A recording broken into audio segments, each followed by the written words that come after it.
call the Dutchess County IDA meeting to order for this morning. And Jasmine, would you please take a roll call for board members? Present. Margot, Jack Brown, Amy Bondier, present. James Capone, Here. Don Sagliano, Alfred John. Here. So, Sarah, we do have a quorum. Confirm that. We want to remind everybody of our conflict of interest policy. If anybody has a conflict with any of the matters coming before us today. Oh, yeah, so we'll have to wait for Don to come, but he'll be here, so he'll. So, Al, can you just state what your conflict is? I'm the town supervisor for the town of Lakeland. Oh, for T-Rex. Right. Okay, so we can proceed with the first thing on the agenda, but we will need a additional member for quorum for that. Thank you, Al. And again, to anybody else, if you have a conflict with any matter before us, please let us know. Does anybody else have one at this time? No. Good morning. Just for the record, Jasmine, Don Sagliano has arrived, and so we have an additional member. Okay, so no other conflicts. If something comes up during the meeting, please let us know. Sarah, proof of meeting was posted, Yes. correct? And no bills and communications No at bills this and time. communications. Approval of minutes, October 11th meeting, our meeting there. Did anybody have any corrections or changes needed to the minutes for that meeting? Okay, hearing none, would somebody be willing to make a motion to approve those minutes? So moved. Second. Thank you, Don, for a second. Al for the motion. Jasmine, would you please take the roll call vote? Amy Bondier, Approved. James Capone, Approved. Don Sagliano, Approved. Alfred John, Approved. Indian. Approved. Okay, report of the treasurer. Looking at the balance sheet for November, we have cash of $2.7 million. If we look at the P&L, we have total revenue without the pilots of $789,000 to a budget of $447,000. So favorable right now by $342,000. We have total expenses of $622,000 to a budget of $690,000. We're favorable right now by $68,000. We have net income of $167,000 to a budgeted loss of $243,000. So we're favorable right now to budget by $409,000. Right now, we still have some of the expenses out for December, so we'll pretty much come close to budget for expenses by not going over. And then our revenue is going to be over budget. Any questions? No, Sarah, did you want to just briefly discuss and mention what occurred with the check? I Yes. think that would be appropriate. So while the executive committee is aware of this, we had found out last week that one of our pilot checks was intercepted and then fraudulently used for cashing another for a random company. We were notified by the bank that that's, they had confirmed, they had called to confirm if this was really a real check that we had issued. We had said no. They then put the money back into our account, so we are whole. But we will be enacting or implementing positive pay from now on for our checks. So it was a check that we had written to the Arlington School District. It was a school pilot payment. But we're. So was the check bleached? Like, So we think somebody had taken the check and bleached it, and the funny thing is that they didn't change the memo line, so we knew it was, a school pilot check, but They yeah. said they keep packaging them. That's why. But it was to a company in Florida, and yeah, so we in the process we found very interesting things, like so Kathy was very pivotal in assisting us, as well as our bank was very responsive. Kathy Bauer, our board member, and as well as our bank who had spotted it initially, and so we're good. But we were told by both Kathy and the bank that they see, this is when they see the season, is this at this time, because the post office hires additional people to handle the holiday mail. And it's usually people who don't have, you know, the most holiday spirit. We take those jobs. So, but yeah, but we'll be implementing positive pay from now on, so it will, you know, hopefully. And what is positive pay, just to? So, and also is right now, any, debits into the account are held. We can deposit, but I can't write a check yet until that's implemented. There's paperwork in process right now. Positive pay is that I'm going to, and I can enter manually or upload a file of all the checks I've written. That'll go up if there's anything that's off, whether it's a payee, an amount or anything, they'll alert me. I'll review the check if it's valid by just somebody marked it up or something. Otherwise, if it's not valid, I'll return it. And nothing else will get through that way. I mean, we don't have many checks going through Right. the IDA, so it'll probably be a manual process. Okay, any questions about that? Okay. Thank you. Any questions about the financial reports? All right.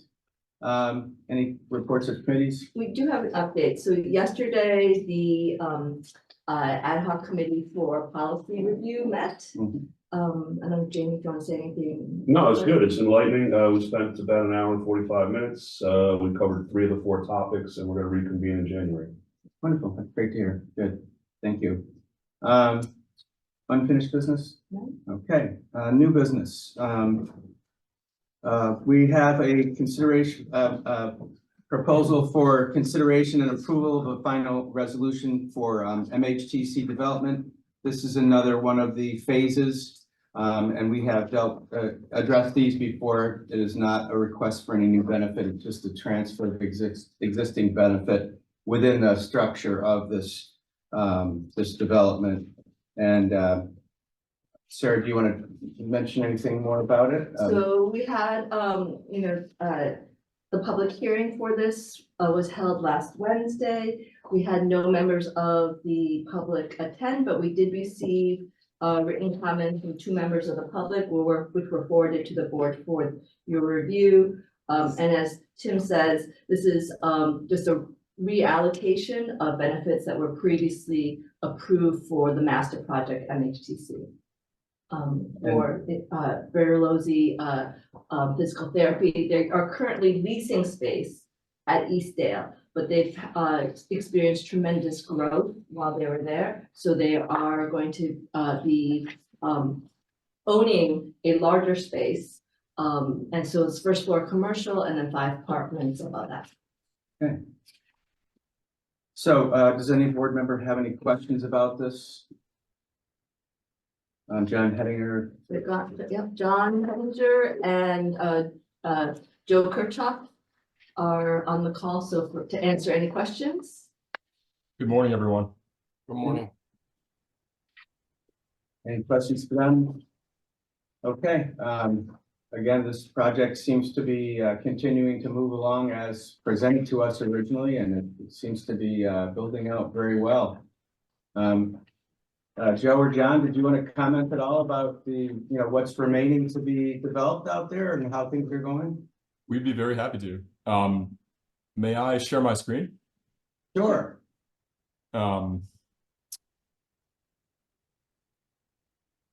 Just by way of a brief, can everybody see?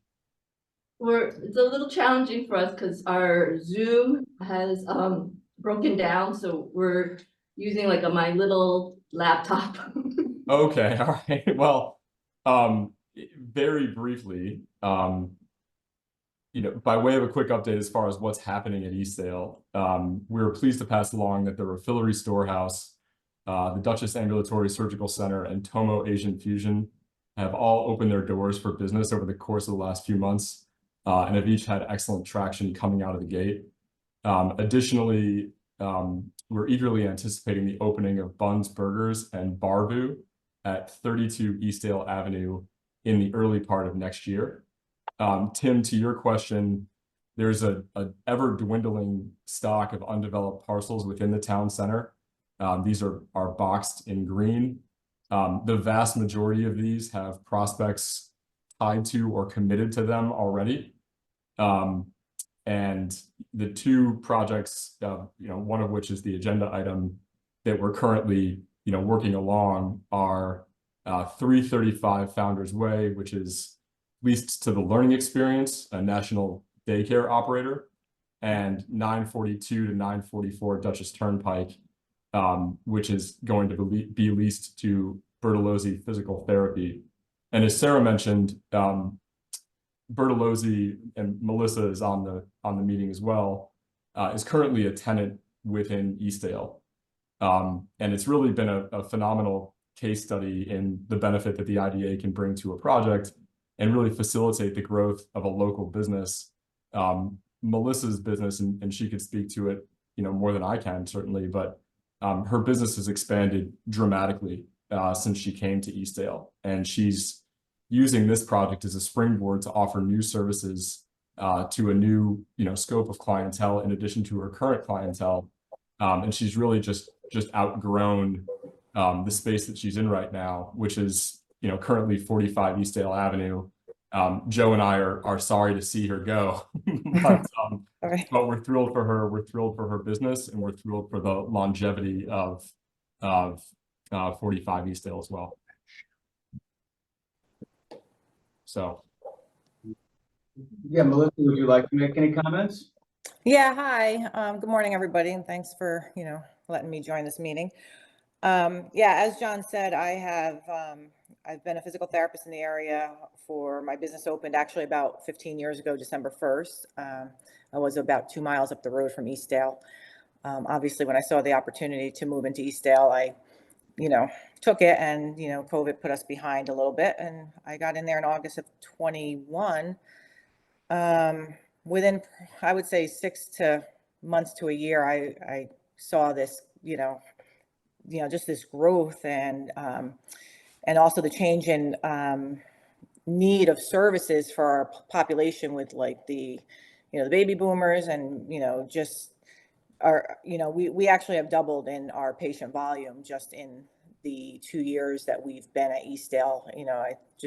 The exposure, the site, everything. So I'd outgrown the space, and this is where I'm at. And, the only way I can, go forward is to have more space to grow and expand and meet the needs of the community. Additionally, we're opening up a physical therapy center for pediatrics, which is an area that's a little underserved. A lot of the pediatric patients have to seek out treatment in the Westchester area, White Plains. So that's, that's exciting.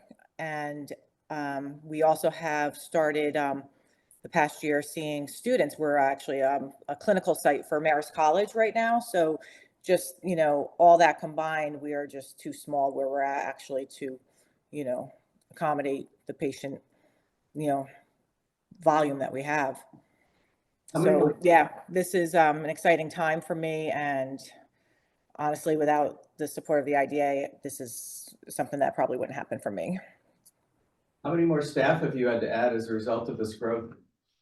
Currently I have, so I juggle schedules, but I have 8 employees working for me. Some are part-time, some are full-time. I have administrative staff. We don't even have room for some of my administrative staff. They're working at home right now. The noise volume, the waiting room is very small. So, if we're seeing a larger population of patients with wheelchairs and walkers and, every assistive device you can imagine coming in. And we're literally parking them, putting their wheelchairs on the sidewalk at this point. But yeah, right now, eight employees. Like I said, a few are part-time, looking to be full-time. I have a student coming in March, the last student I hired that we had. So he's my pediatric proposal. Yeah, so, and it's such a great opportunity to work with Marist because of the, just the local aspect of, the physical therapy students that are going to school there that, don't have to you know, pay for housing, you know, elsewhere, you know, to travel. At one time, most schools were in the city. So that's just something I've always wanted to dive into, and this, you know, having this expansion is going to allow me to serve that aspect of the physical therapy profession, and, you know, help many students, you know, grow in their career and expand. Great. Any questions by anybody on the board? Okay, you know, based on the presentation and the documents before us, would somebody be willing to make a motion to approve this? This I'll make a motion. proposal? Okay, could I get a second? I'll second. Thank you. Al? Okay, Jasmine, would you please take the roll call vote? Amy Von Buren. Approved. David Capone. Approved. John Calzada. Approved. Mhm. Approved. So congratulations, and we look forward to hearing about your progress. Great, thank you so much. I Thank you, appreciate it, everyone. really do. Thank you. Okay, we have a matter before us, and Al Torrigiani has a conflict because he is an elected official within the municipality, so he's stepping out. So we have, we're gonna have two matters before us for extension of sales tax for Belfield, and we'll take them individually. But I believe that we have Larry Boudreau, Tom Mulroy perhaps, and Steve Geraci. Okay, I don't think Larry Boudreau is on, but Tom and I are on. okay. Good morning, everyone. Good morning. So, Sarah, why don't you kick it off and we'll take it from there. Yep, so T-Rex Belfield is in front of the board requesting a time extension on their sales tax benefit. While the hotel is nearly complete, their My current. C of O as of last night, just got a C of O, Oh, congratulations. Last night, so. both the sewer plant as well as the hotel, so finally starts. So, again, they got their C of O, but there's still some construction that needs to be completed. Their current sales tax exemption expires on December 31st of 2023. So they have coming to the board to just extend that time extension to December 31st of 2024. It is probably more time than they need, but just, we're putting in a cushion for that. So they are not asking for any increase in benefit. It's just an extension in time. Yes, so, I know that we've heard before from other, folks as well as you about, you know, some of the challenges from COVID and just, I guess manpower, but perhaps you might want to just comment for us about, you know, what caused some of your delays. Yeah, it's, I mean, very, very, very similar things, as I mentioned in the letter, our request letter. We certainly had delays on obtaining financing, right in the center of the, seemed like the center of the crisis in terms of building the hotel. The site work obviously hinges upon the two go hand in hand, and the site work also was delayed for various reasons, and probably the delay in construction was probably a good 18 months, maybe even more than that, in terms of the construction of the hotel and the finishing of the contract, of the site work contract, which the two phases include. So I mean, we're very close. I mean, I think the idea would be that through the first quarter of this year, I think we can reasonably probably finish everything we need to finish. But I think having some extra few months and towards the end of the year is probably a good thing, because there's always odds and ends, particularly on projects like this. So that will be taken care of by and not only work for not only infrastructure work, but obviously odds and ends on the hotel punch list and what have you that still have to be done, and so that's what the extension is about. Sure. Any questions? Again, this is not a request for additional benefits. It's just to extend the amount of time for them to submit for sales tax relief on the amount that we approved Yes, previously. and for the hotel, and then for Well, yes, I'd like to do them separately. So, but again, I think the discussion on the second will be shortened by the discussion we just had. So the first one is for what's referred to as Belfield Lot 1 facility.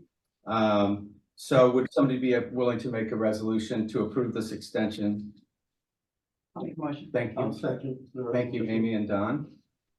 All right, Jasmine, would you please take a vote on that? Amy Bondieri. Approved. James McCollum. Approved. Don Sagliano. Approved. Mhm. Approved. Okay, so second, and similarly, we're looking for a sales tax exemption to be extended December 31st, 2024 for a Belfield Lot 2 facility. Is there any questions about that?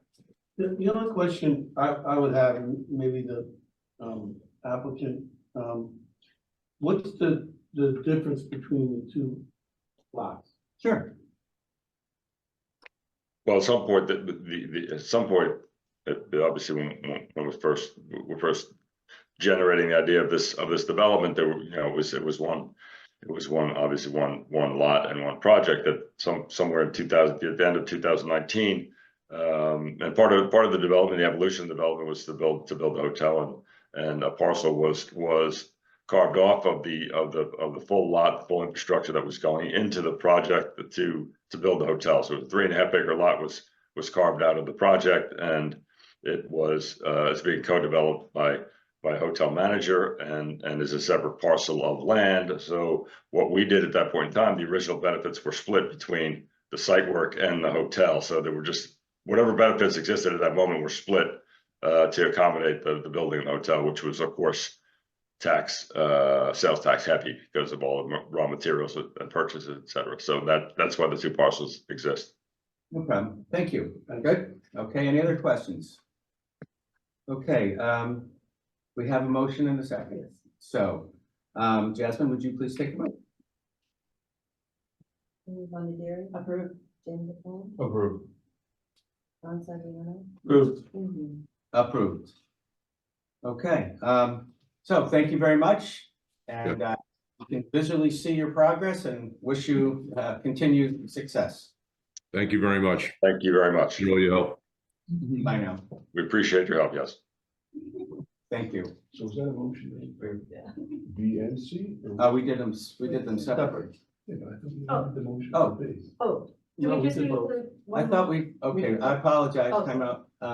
You're gonna have to step back out. I thought You you just did it for B, and then we jumped into C and asked the question, we didn't do a motion. Oh, for some reason I thought we had done it. Okay. So We did let's- the discussion Right. beforehand. I Yeah, I think apologize. right. So when you asked the question, we did not have a Okay. motion and, Yep. okay, Yep. so, To just clarify. yeah, I'll make so, the motion. well, let me just say this first. Did we vote on A? Yes, Yes. Okay, so we need a second motion for B, which is lot, No, I'm sorry, C. C, lot 2. We've Right. already approved lot 1. Now this is lot 2. So could I get a separate motion? I'll make a motion. Thank you, Amy, and Don, you second? Okay, Jasmine, let's just confirm the vote. Amy Bondieri. Approved. James McCollum. Approved. Don Sagliano. Approved. Mhm. Approved. Okay, so are we all comfortable now? Thank you. Usually I'm on top. Okay. Sorry. Thank you. Thank you. Come on in, Al. If you put parcels separately. On the file of the clerks, you want the tax on. Okay, now we have before us, Pan Am, which, Hudson Valley Logistics. This is, for the, which building is this? This is for the, this is for the spec building that is off of 52, more historically known as the Sports Dome. former Sports Stone. Former Yes, Sports Sports Stone. Dome. Yeah. Or Infus, Infus, didn't we sleep? Yes, yeah. So we have Ryan Kelly here in front of the board. Just to make a presentation, no board action is required at this time. We will be holding a public hearing and then after the public hearing, he'll be returning to the board. At which time then the board will consider their request formally. But he's really here to inform the board of the reason behind the request and to answer any questions the board may have. Thank you, Sarah, and thank you everyone for your time this morning. And Sarah said, I'm Looking at the monitor. Is John about on by Zoom, or is it just you, Ryan? So my name is Ryan Kelly. I have my colleague Frank Ryan, also from Blue Water. He's the construction manager on the Hudson Valley Logistics Center, and our council, Bob Ryan, is on as well. Okay, For anyone not familiar with us, Blue Water is an industrial developer focused on the northeast section of the country. And most recently in the Hudson Valley, we just completed and went operational in our Amazon warehouse in East Fishkill. So I'd like to start this with a confirmation we've been waiting to make for a while. And our large international tenant that's going to be coming to Dutchess County next year will be Stellantis. And with that, they'll be bringing about 100 jobs and a very significant investment in the building of over $10 million. And of that, we estimate roughly 6 will be labor and 4 will be materials. And with that incremental 4 of materials, that's why I'm here requesting an increase in the sales tax waiver cap of $300,000, taking us from 1.82 to 2.12 million. And the reason that I'm here asking for an increase is because we weren't aware at the time that Stellantis would be coming to Dutchess County with this significant investment. So it wasn't in our original budget. Now we're happy to go through any of the details of the materials that have been purchased. I'm sure Frank can add any additional color if we want to get into that level of detail during this meeting.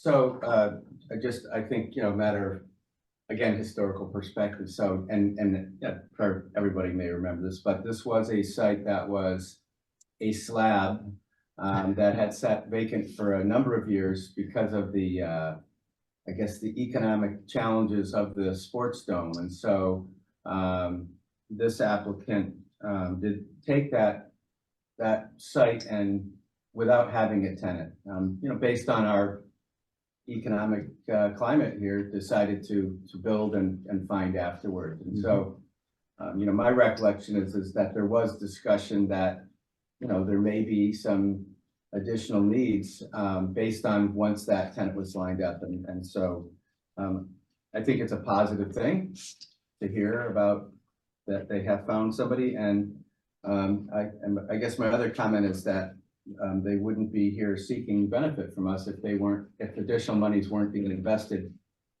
for us in the county in this opportunity. So, and I think that's positive. What type of operation is this going to be a warehouse for parts distribution? What is it? So any further details on that, I'll defer to the tenant out of respect and let them make their own announcement. Yes. Yeah, at this point. Okay. So the investment is on their part would be in, I would assume, some type of warehouse materials, handling and storage types things, right? Yeah, no, I have a list of maybe 100 different line items. I mean, Frank, do you want to hit on a couple of the big ones? Yes, good morning, everyone. The tenant is very carbon neutral tenant.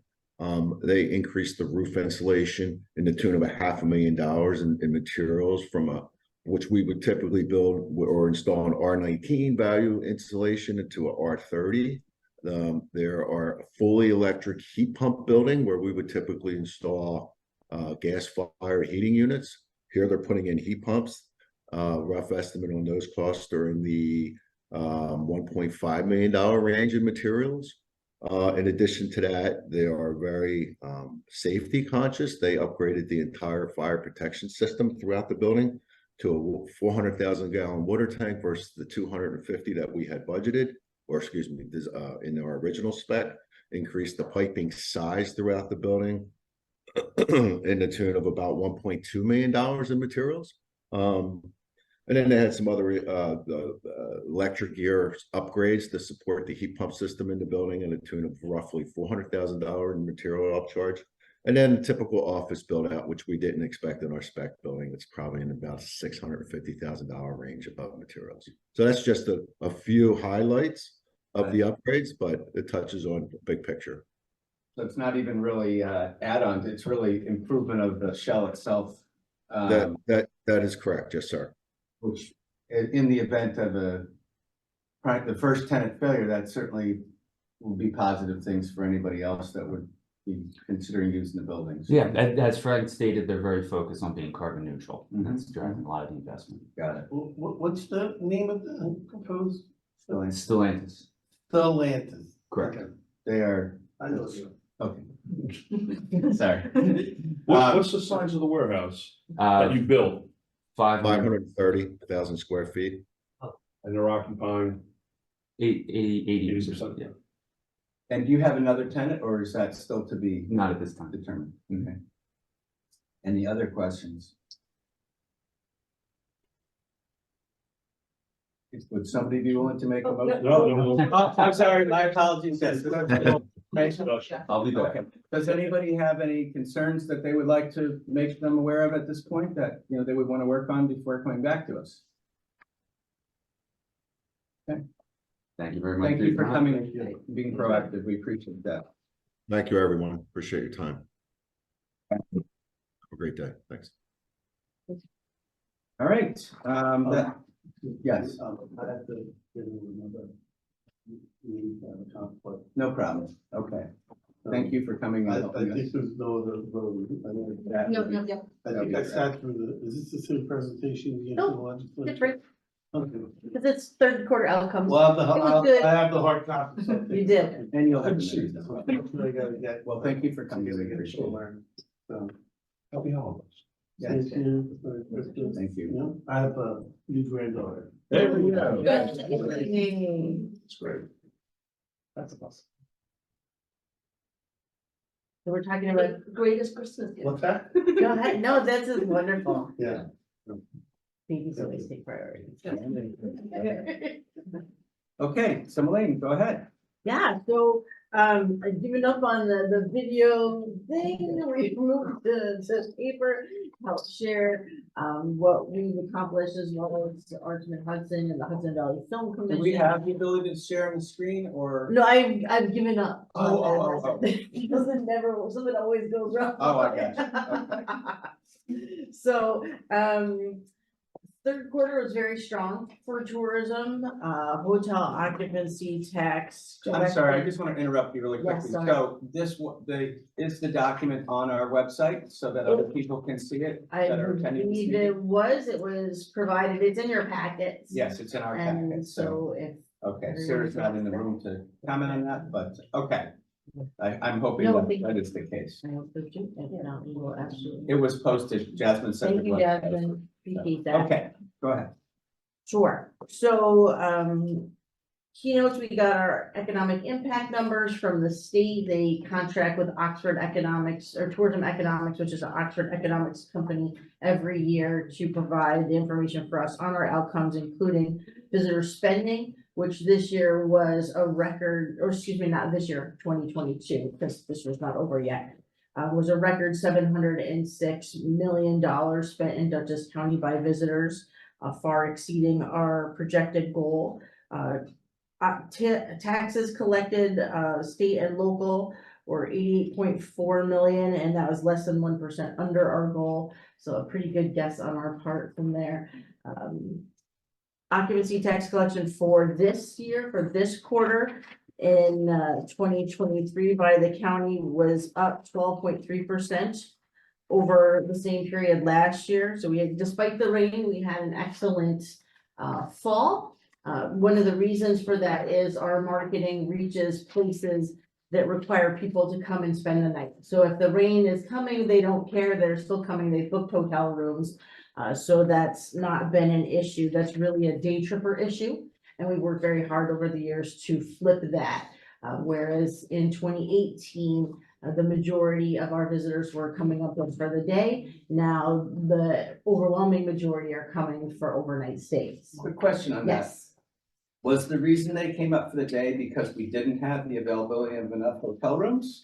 It was Or, because we weren't marketing in those extended areas that would bring those day trippers in. And so, and yes, hotels too, the hotel issue, it's good that more hotels are coming, that's important, we well, that really was need them. really my question is, Yeah. I'm just wondering when that will peak, but it doesn't seem to have yet. So here's the issue that we hear, especially on those peak weekends, all through the fall, weekends are full. Right. With weddings and visitors and everything else that goes on, all the festivals that happen, college graduation weekends, drop-offs, homecomings, all full, always. And we get calls regularly in our office from parents and people who are upset because there's no rooms. Or if there are rooms, the demand is so high that the prices are very, very high and they cannot afford to come and stay. And so they don't. So they either skip and don't come, or they come for the day, or will come and then go partway home and stay somewhere cheaper where there's room. So having more availability is significant for us and very important to have that. But you're also feel, again, it's not, Yeah. you're necessarily directly or concerned, but a hotel has to be, average occupancy has to be a certain point all the time for them to be economically feasible. And we Correct. still are in that with these We are. existing beds, we're gonna be okay with We that. are, and so what helps us is over the last few years, through your funding and county funding and some grants that we've received, we've been able to expand the time frame of our marketing. So whereas you were only doing kind of peak times, now we've been able to do some holiday campaigns, November, December. Right now, our holiday campaign is performing extremely well. So we're hoping that will show results. If we look, we have a data dashboard that we can see, and there's, they show, what your overall look is for the year, and we ran the same campaign last year. And we saw a huge bump in January and February, which was new for us. It's still not summer levels or anything like that, but it's a lot higher than it was. So us helping to fill in those shoulder seasons is really important. One of the other things that helps is our film industry. Obviously this year, we can talk about that a little bit later, is with the strikes this summer, for the writers and the actors, put a big hit on what we were able to accomplish. But as soon as those ended, people jump right back in. Predictions are day one, when they said you could go, they went. And so they're staying in our Fishtail hotels now, which is a slower time. So that's a big deal for us to be able to have those here and those folks staying here. Okay.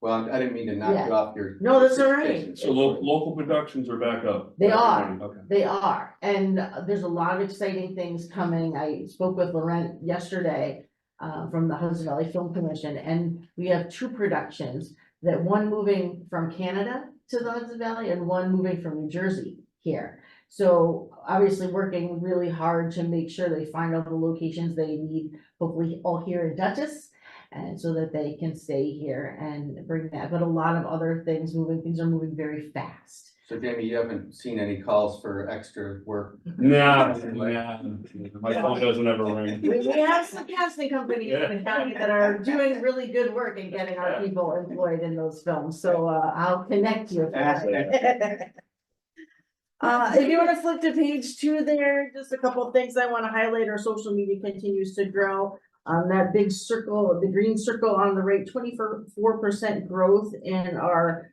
website traffic. That's just a Q3 and not Q2, but it continues to expand. And yeah, like I said, we're targeting those visitors from farther away. So What they does have to that stay the mean, night. farther? What's the? As opposed to New York City, which is our primary market, we know that, and they come here. But Boston, Philadelphia, Washington, DC, we do the travel shows in Chicago and Denver. Denver last year was the first time we did that, and I went personally just to check it out, and it was exceptional. The number of people who were interested, either who were from here, originally their parents worked for IBM and they ended up here and wanted to come back. But people, with the Air Force Academy out there in West Point here, with the old Rhinebeck Aerodrome here, with the FDR Library here and the Culinary Institute of America here, there was really fantastic interest from those folks. So it was a good place for us to be. And then of course our international marketing is very strong. On page 3, you'll see that 186% growth in international visitors coming to our website, thanks to all the work that John Hopper has been doing, that I've been doing, and then our rep, Christian Zerbian, who is in Germany for us in that German-speaking market, because none of us speak German. So it's good to have a person on the ground who is very connected and working on our behalf. So truly, it's been a remarkable year for our website growth. We're over 1.5 million now. If you had the privilege of being at our awards breakfast that we had on November 1st, it was our 10th annual awards of distinction. I did a little look back. And 10 years ago, we had 463,000 visitors to our website. We thought that was great. So now we have 3 times that. So we continue to grow those college landing pages. We're working with our colleges to connect them and make sure parents know what they can see and do when they're here. And to hopefully extend their stays after they drop off to have a little getaway.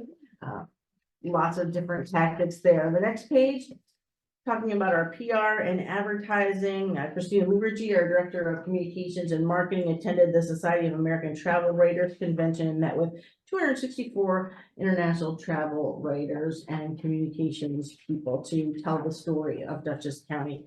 That's something we haven't been able to attend in past years since way before the pandemic. So it was great to be back to that. Some of the recent articles from our pitches, major publications like Travel and Leisure India, Travel and Leisure US, the Daily Mail UK, International Travel in Australia, Welt am Sonntag Germany, Washington Post, Time Out, and a number of others gaining us national and international attention.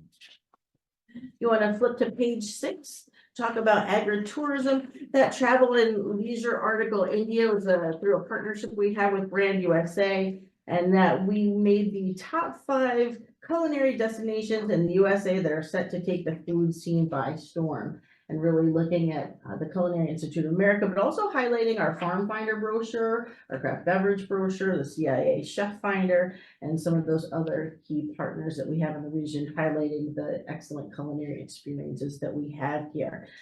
We had a film shoot this summer, really focused on family-friendly activities, which allowed us to spend some time at our farms and the Dutchess County Fair to capture those images that will be used in future promotions for agritourism.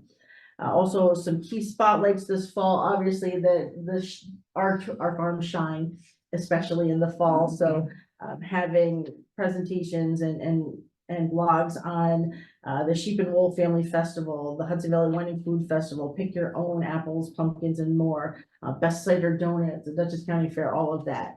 The farms struggled a bit this fall. They with sure the did. weather. Yeah. Well, I can tell you that our Christmas tree farms are all cut out. Oh my gosh, it's amazing. Yeah, Some of them are closed Thanksgiving weekend. yeah. That's got increase of people coming up. It is, and we did, it's part of our campaign for the holidays. It was coming to have that magical experience of cutting your own tree, and Amazing. people embraced it. I was driving to Hudson Valley Tourism meeting 2 weeks ago and saw a car in Dutchess County driving with the tree on top and New Jersey license plates. That's amazing. So there it is. But it is a cool experience. We continue to develop our finder packages, those farm finder, the story finder. If you go to our YouTube channel or Dutchess Tourism YouTube channel, you can see the new story finder video that helps promote that. Those are our historic sites that can offer a deal or discount or perk. So you will not see our national parks on them, but everybody knows about those. So helping out the smaller sites is really good too. And then the last one that we're about to release is our Sweet Tooth Trail, the confection finder. So that's a fun one, highlighting bakeries, chocolate shops, ice cream shops, all the kind of things for your sweet tooth at the holidays and beyond. So that's what's coming up there. We talked a bunch about the Film Commission and our international stuff. Truly, films are back. And so we continue to work very hard to bring those productions here. Pretty Little Liars just filmed again in Fishkill at the end of November and stayed in those hotel rooms. We have lots of scouting. Even though the strike was going on, there were still location scouts doing work ahead of time so that they could be up and running as soon as the strike ended. So we've been promoting that. Dutchess Tourism has been upgrading its Mug Gallery. It's a photo gallery showing locations around the county where people could film, which is a little bit different than our tourism promotion photos, because a lot of times they want run down old factories and beaten down farms. So I've had people go out and get those photos to be able to share. Yeah, it's not the home Better Homes and Gardens house they want, it's the trailer park. So that's where we're at with that. It continues to grow. Some good news.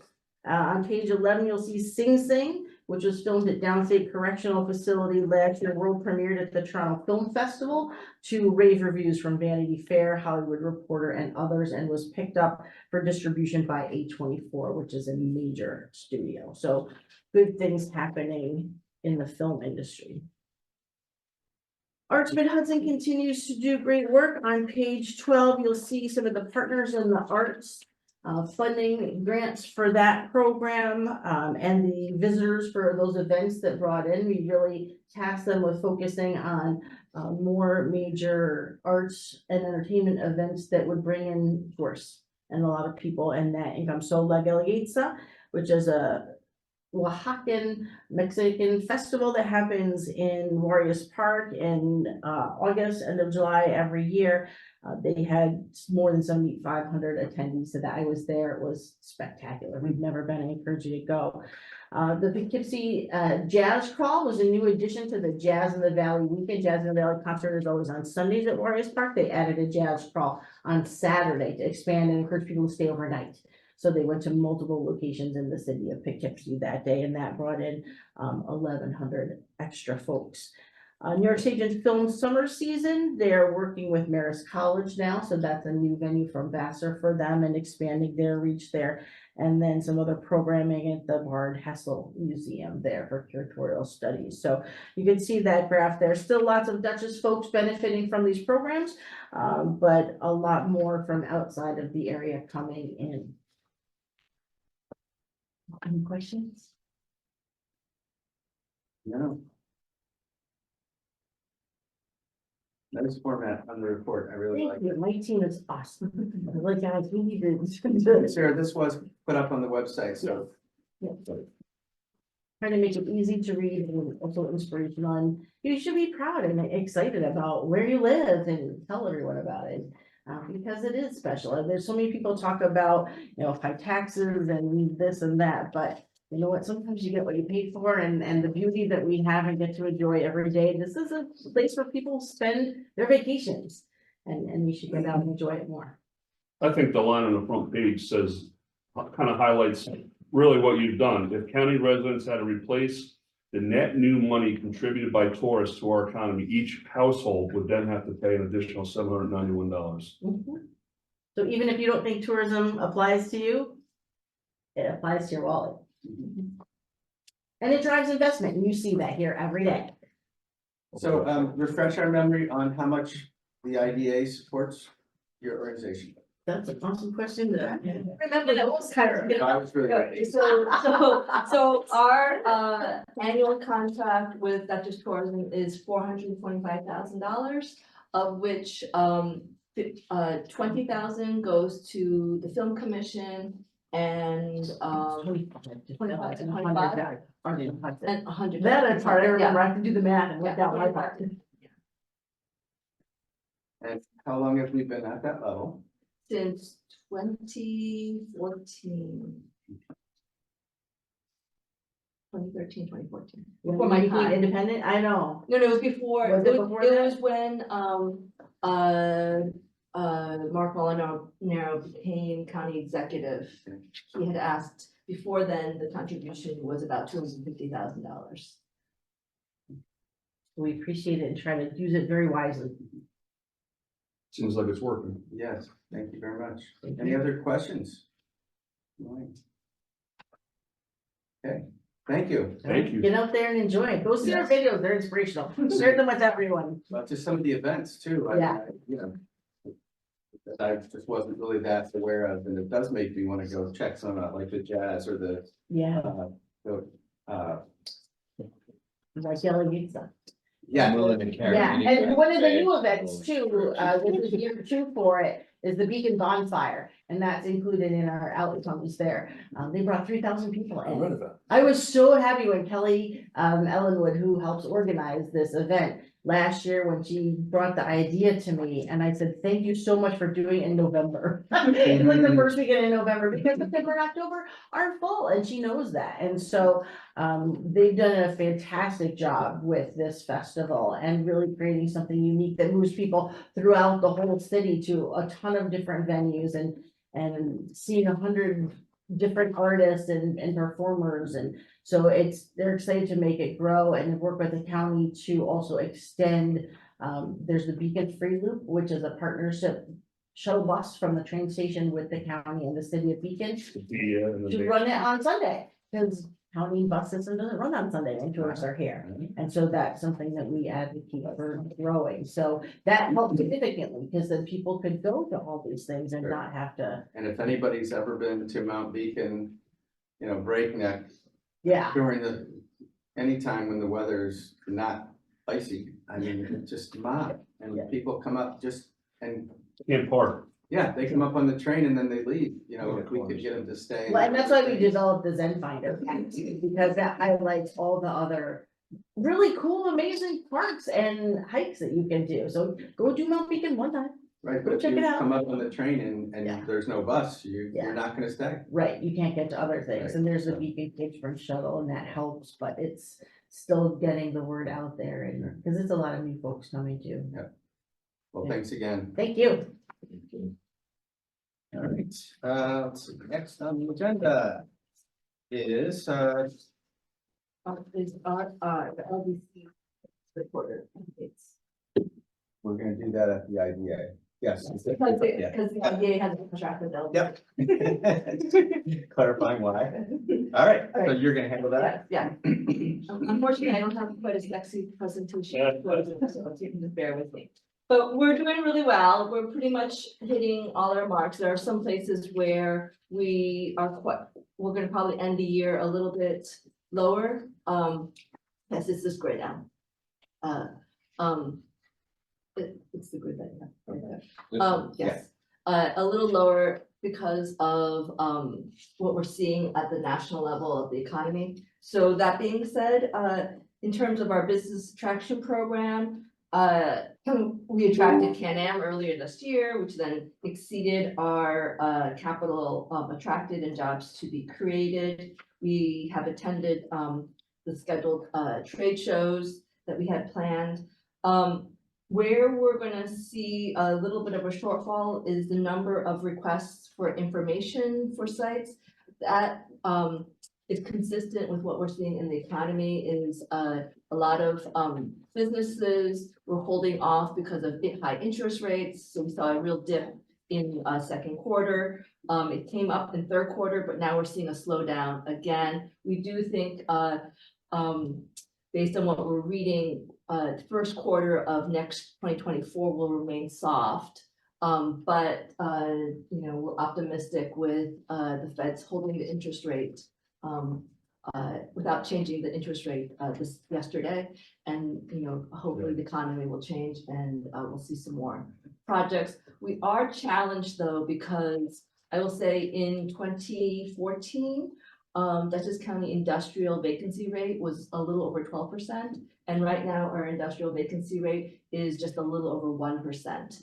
And the space that we have, our average square footage is about 50,000 square feet. And as you can see, you know, with Can-Am, they have 500,000 square feet, and these projects are looking for these really large spaces. So we are challenged with that. I would say we have turned away about 30% of the leads that we've gotten because we don't have the space for them. We are looking at reimagining some of the commercial and retail space we have. The county's working with the municipalities and asking the municipal leaders to identify space in their municipality that they may want to fill, and that may look at rezoning and things like that. So with the county and that project, we may be getting involved later on that, but that's where we are. The availability in the last number of years down in East Fishkill, that site really helped us, and now that's being just booked out. So we're gonna be back to that situation where we don't have available sites. Yeah. So. Yeah, I think one thing the IDA will see is probably an increase in housing projects. That is Right, something but I just had a conversation with a local developer about that, and his comment was basically, if I can get 5% on my money just sitting in the bank, And compared to the cost of materials, the interest rates and the unpredictability of cost, right now, they're on pause. It's just too expensive to build, even in that area. So it's, Yeah, I think, until interest rates start to drop a little bit. yeah. Yeah, Yeah, so, so that's, identify a site, we had identified marketing some, property at the Dutchess County Regional Airport. But, before we could even start on that, there was a potential, user that would take up all the, available property on that. So it's right now in negotiation, but, if it goes through, it'll be an exciting project for Dutchess County. Just was on the phone with Ron Hicks, that's why I stepped out of that. And I think they have a lease schedule. So yeah, question, so. So yeah, so more to come. I can't announce it yet, but and we just have not found another site to identify to market. So, but that was our intent in the beginning. In terms of our business retention expansion program, that is probably our strongest program this year. Because of the lack of sites on the business attraction, we've been focusing on existing businesses and potentially helping them expand. We have a few businesses, a few manufacturers in Dutchess County that are expanding, not necessarily physically, but buying additional equipment, and to make it more efficient. And so we've been, assisting companies, with that. We're right on schedule. Our, technical assistance and referral to our partners have been phenomenal, especially we launched earlier this year our Entrepreneur Hub on our website, which allows greater access to our businesses, to our services, because it's available 24/7 and it comes in 30 different languages. So we've seen an increase in utilization on that. We'll be expanding that portal in 2024 and offering programming directly through that portal as well. So that's something we'll see in 2024. Any discussion, I know this whole CHIPS Act, and there was a lot of interest by companies in it, but it sounded like, that the amount of money available was far exceeded, the request far exceeded that. And I know some of our local companies had been part of that. Has there been any news of any type in this? So the larger companies like onsemi, Intel, AMD, they were waiting for some clarification at the federal level on the CHIPS Act, because there were some requirements that still need some clarification.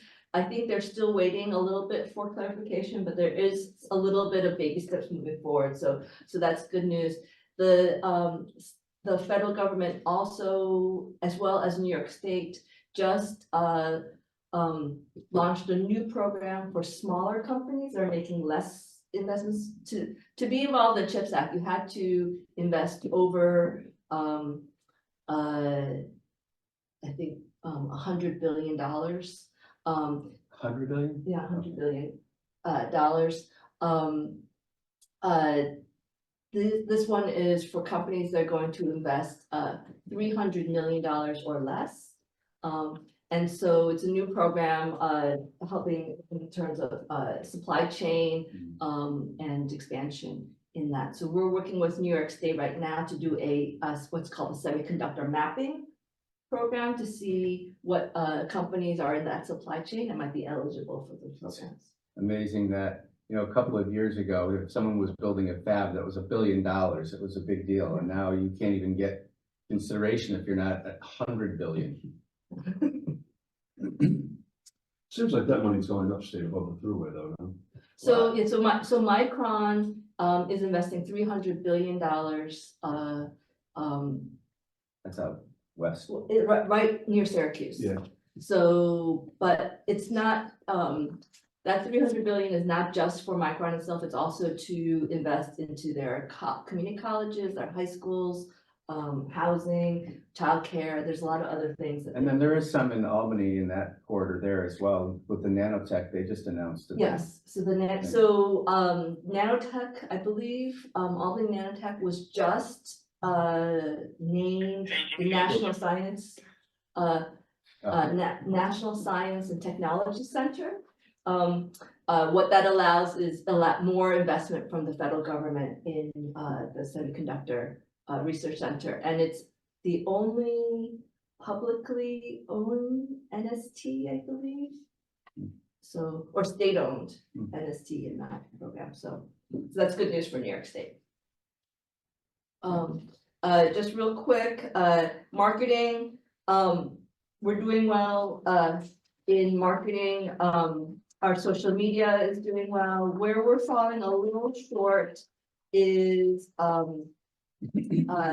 in our media impressions and, ad equivalency is we, while we did 2 virtual, reporter, visits, they were sidelined by what was going on in the national, news. So, a lot of the media that we've been pitching has been kind of moved to the side to focus on what's going on nationally and internationally. So we haven't gotten the exposure, but the exposure we have gotten has been very good and has been very targeted to the audience that we want, which are site selectors. So we're going to be changing that strategy in 2024 because we think that this is a trend that we're seeing, is that the news is becoming a little bit more polarized. So unless you're really on the extreme, you don't really get that airtime. And then the last 2 is just things that you guys are already aware of, which is the IDA project. We've done 3 so far: Can-Am, Tompkins Terrace, and T-Rex Phase 2. Our job numbers are good and our investment, we're hitting that, as well as the LDC. We've closed on Marist. We're waiting on, actually, Tompkins Terrace and Bard has already closed, so we've done 3 on the LDC side. So there are any that haven't closed, so they're all closing. There's So one for the second tranche on Bard, Okay, and yeah, that's coming next year. they were actually, they just got their seeker approval, so they were going to try to have us hold the LDC meeting this month, but it would have just been a very tight squeeze timing wise, so they plan to come in January for that second financing. yeah, and the other project on the IGA side, Mirbeau is still waiting to close. So they're just again trying to fight the high interest rate. So Sarah, with our limitations on available parcels, Yes. are you optimistic that there is going to be improvement in that? In other words, if we're advertising and drawing people, but then we tell them, no, we can't help you, is that? So yeah, so we're actually changing slightly our strategy. We are no longer advertising for distribution. We are looking at potential smaller data centers because of IBM. And really what we're actually focusing mostly on is supply chain in the semiconductor field, because the microelectronics, they don't necessarily need the 500,000 square feet. They're more looking for the 10,000 square foot manufacturing space. So we'll be looking at either expanding the companies that we have here or attracting companies that are looking, they're headquartered somewhere else in the US and they're looking to expand in New York State because of everything that's going on in New York State. But we feel we're well positioned because New York City has the, I would say, the workforce and the kind of the brains, and then upstate has those companies, so we're kind of like in that trailer. So those types of opportunities, what type of employment do they bring compared to distribution, is it? So they bring a higher level of employment because they hire engineers That's what I was usually hoping to and say. programmers, so you're seeing higher salary. The only thing is they may or may not, because of the number, they don't necessarily, what we're seeing is if they're taking that 10,000 square feet, they're not actually buying the building, they're leasing it. So it may not turn out to be IDA projects, but it is new investment in New York City and new job creation. So, which is all good news. So, Yeah. so we're targeting that. Another area that we are going to be looking at would be also foreign direct investment. So also looking for foreign companies, part of the CHIPS Act is, in order to, get involved in the US semiconductor business, a foreign company has to have a US location. So we've been getting a lot of interest from countries like Germany, Holland, and for space in the US. So we'll be looking at pursuing if we have, strengthening our infrastructure to allow for foreign direct investment. Okay. Questions for Sharon? Okay, is there anything else that we need to progress? Just as FYI, this is your 2024 calendar for next year. I asked the board to just kind of take a look at it and see if there's any conflicts that they may foresee in 2024, because we can make changes. Yeah, I asked Tara just to put out based on our, traditional schedule, but just take a look and when we come back or before we come back, if you can shoot certain email if you have any clear conflicts already on your calendar, and so we can try and accommodate those well in advance so everybody can have their schedule all ironed out.